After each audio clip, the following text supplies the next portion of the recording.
Hello everyone, I am Daniel San. This series of videos are for children who are learning English.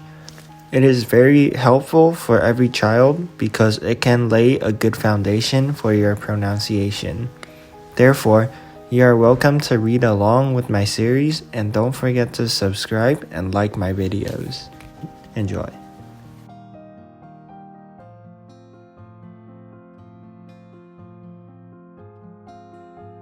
First Little Readers, Almost Spring by Deborah Schecter.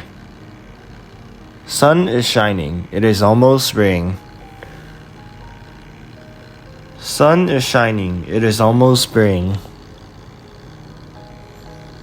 Snow is melting, it is almost spring.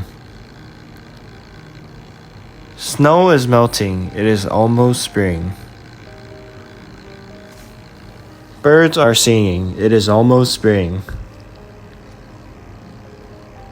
Birds are singing, it is almost spring. Flowers are budding, it is almost spring. Flowers are budding, it is almost spring.